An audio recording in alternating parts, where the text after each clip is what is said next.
AP ప్రభుత్వ ఉద్యోగ వర్గాలకు మరియు పెన్షనర్లకు సంబంధించి ఒక ముఖ్యమైన అప్డేట్ అండి. చాలా కాలంగా నిలిచిపోయిన డీఏ బకాయిల చెల్లింపులకు సంబంధించి ప్రభుత్వం కసరత్తు వేగవంతం చేసింది. రాష్ట్ర వ్యాప్తంగా లక్షలాది మంది ఉద్యోగులు ఆశగా ఎదురుచూస్తున్న ఈ బకాయిల విడుదలపై తాజా సమాచారం ప్రకారం జిల్లాల వారీగా పెండింగ్ లిస్టులు తయారవుతున్నాయి. పండుగ సీజన్ కావడంతో ఈ వార్త ఉద్యోగ కుటుంబాల్లో కొత్త ఉత్సవాన్ని నింపుతుంది. ఇక ప్రభుత్వం ప్రస్తుతం ఉన్న ఆర్థిక పరిస్థితులను దృష్టిలో ఉంచుకొని పెండింగ్ బకాయిలను విడతల వారీగా క్లియర్ చేయడానికి ప్రణాళిక రూపొందిస్తున్నట్లు సమాచారం. అలాగే రాష్ట్రంలో ప్రస్తుతం ఉద్యోగులకు 3 నుంచి 5 డిఏల వరకు బకాయిలు ఉన్నాయి.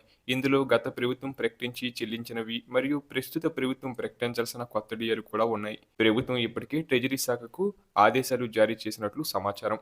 ఉద్యోగుల సర్వీసు రిజిస్ట్రేషన్లు బట్టి ఎవరెవరికి ఎంత మొత్తం ఎరేర్స్ రూపంలో అందాలో లెక్కలు కడుతున్నారు.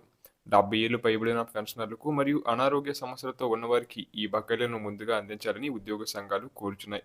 అలాగే ఉద్యోగులు ప్రధాన ఆందోళన బకాయిలు చేతికి వస్తాయా లేదా అనేది. దీనిపై ఉన్న అంచనాలు ఏంటంటే, నగదు రూపంలో త్వరలో జరగబోయే ముఖ్యమైన పండగ సంక్రాంతి కానుకగా కనీసం 2 డిఏ బకాయిలనైనా నేరుగా బ్యాంక్ ఖాతాలో జమ చేసే అవకాశం ఉన్నట్లు సమాచారం. కొంత మొత్తాన్ని నేరుగా జెడ్పీపీఎఫ్, జీపీఎఫ్ లేదా జెడ్పీపీఎఫ్ ఖాతాలకు మళ్లించి వాటికి వడ్డీ లభించేలా చేయాలని ప్రభుత్వం భావిస్తుంది. అలాగే సిపిఎస్ పరిధిలో ఉన్న ఉద్యోగులకు వారి వాటాగా 10% మినహాయించి మిగిలిన మొత్తాన్ని నగదుగా ఇచ్చే అవకాశం ఉంది. ఇక శాసన మండలిలో ఎమ్మెల్సీలు మరియు ఉద్యోగ సంఘాల నాయకులు ప్రభుత్వంపై తీవ్ర ఒత్తిడి తీసుకొస్తున్నారు. బకాయిలు ఆలస్యమైనందుకు వాటికి వడ్డీని కూడా జత చేయాలని డిమాండ్ చేస్తున్నారు. ధరలు ఆకాశాన్ని అంటుతున్న తరుణంలో 5 డిఏలు పెండింగ్లో ఉండటం ఉద్యోగులకు తీవ్ర నష్టమని, కనీసం మూడింటిని వెంటనే విడుదల చేయాలని కోరుచున్నారు. అలాగే కొత్త వేతన సవరణ సంఘం పిఎస్సి అమలు కావడానికి ముందే ఈ పాత బకాయిలన్నీ క్లియర్ కావాలని ఉద్యోగులు బలంగా కోరుచున్నారు.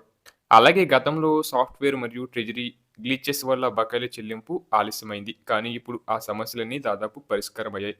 జనవరి మాసంలోనే ఒక స్పష్టమైన జీవో విడుదలయ్యే సూచనలు కూడా ఉన్నట్లు తెలుస్తుంది.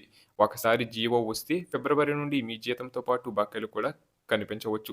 పెండింగ్ డిఏ బకాయిలు అందడం వల్ల ఉద్యోగులకు ఆర్థికంగా పెద్ద వెసులుబాటు కలుగుతుంది. ప్రభుత్వం తన చిత్తశుద్ధిని చాటుకోవాల్సిన సమయం ఇది. ప్రభుత్వం త్వరలోనే ఉద్యోగులందరికీ ఒక శుభవార్త వినిపిస్తుందని ఆశిద్దాం.